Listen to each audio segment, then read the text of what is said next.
Well, hi everyone, welcome to the channel again. Little quick walk around for you. This is one of the first times I've had the battleship set up for a camping. It's just a one night overnighter at my local airsoft site. So we've of course got the battleship herself sitting there, as you can see, 1998 Jeep Cherokee. Rooftop tent is open on top, and the rooftop tent, it's the Discovery. Hang on, let me get this right. Sorry, the Direct. Where's the logo? The Direct Expedition 4x4. There you go. That's the rooftop tent for you. A little bit of base camp set up here. One of the things that I've done, which little tip for you if you want to do, depending on how rocky your ground is, in a lot of many stores these days, they are selling these things, these little foam tiles that you just break down and clip together. Very easy to store, they don't take up much space, extremely light, and if you're on rough ground like what this is, where it's all very stony, it just adds a bit of comfort when you come stomping down the ladder out of bed one night, in the morning rather, up into the tent. And I've got this set up with a double sleeping bag. I have a double, even though I'm solo camping. I have a double sleeping bag because I don't like the restriction of a sleeping in a single bag. I'm one of these guys that tends to spread eagle a lot, and I like to have the space, so I have a double sleeping bag.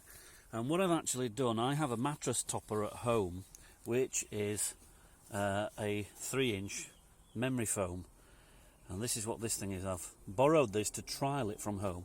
Now this is on top of the original mattress that comes with the tent, which is only about 2 inches. And I didn't find that that was enough. When I experimented laying down on this thing, wasn't so bad if you were on your back, but I found that if you rolled over onto your side, as many people have commented on, many people have said the same thing, you can feel the board underneath. So I've brought this memory foam one from home, and I'm hoping that between the two of them there'll be just enough cushioning there to give a good night's sleep. Torch just for when it gets dark, bit of a good read again.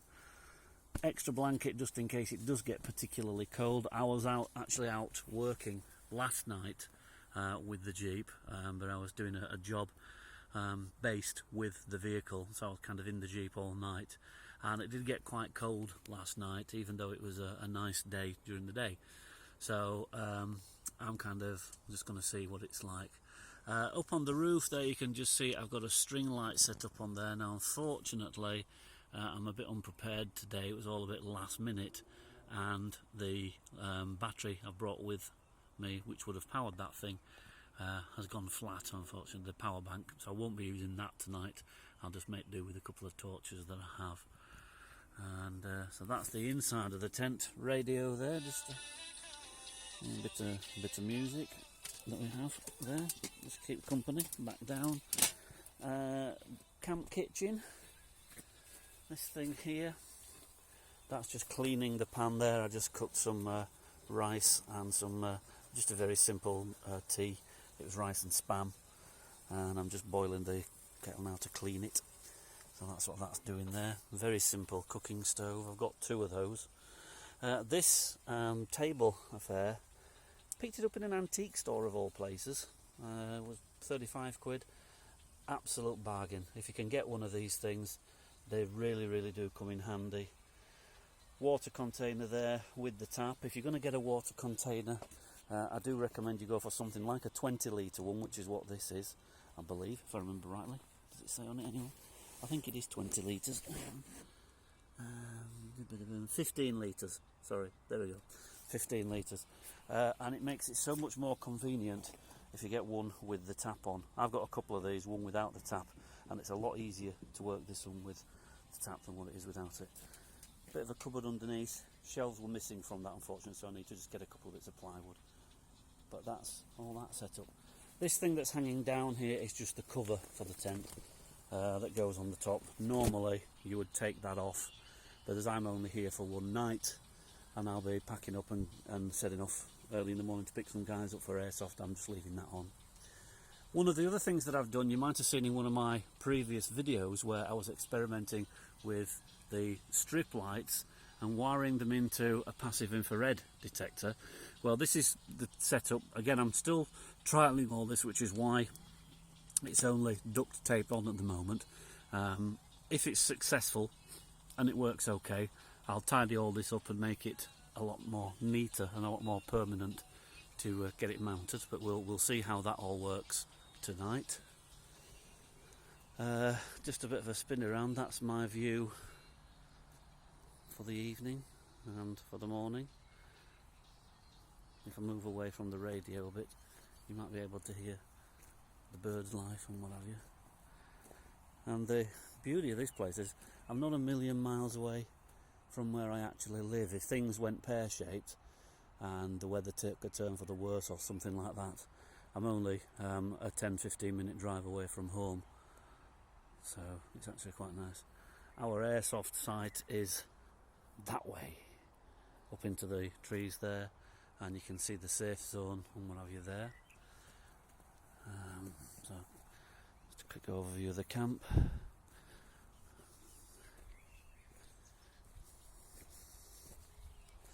I'm then going round into the back of the Jeep, which is pretty empty now. This is all installed and screwed in. I repurposed an old table. This that you can see here, this is an old table that I had, which was going to be thrown away, and then I suddenly thought, actually, no, I can repurpose that. So rather than bolting all of this stuff directly into the Jeep body, which is fairly permanent, and you're kind of stuck with it once you've done it, I'm still not 100% sure on how I'm going to run with things. So I thought, no, we'll have this as a sub base, and I can mount things onto this until I'm happy with how they go, and then once I'm happy with it all, then we'll make a permanent decision on that. Always have the first aid kits. I have a couple of them. There's the one that lives in the vehicle there, and an extra one that goes with it as well. Mini fire extinguisher. In reality, you should get a bigger one on that. That's just for the binoculars. Solar panel charger, I think you've seen that before, which is still knocking out some charge. It's on 12.8. The solar panel is now permanently mounted in.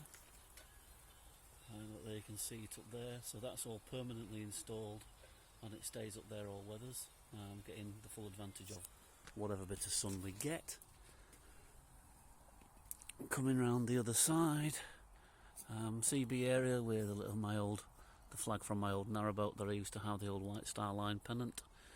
I lived on a boat for 2.5 years, and that was the flag that used to fly on the back of my boat, so I thought I'd stick it back on the Jeep.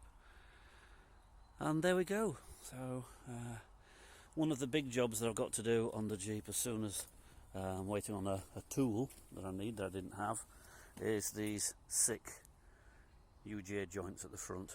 Battleship at the moment is a bit poorly.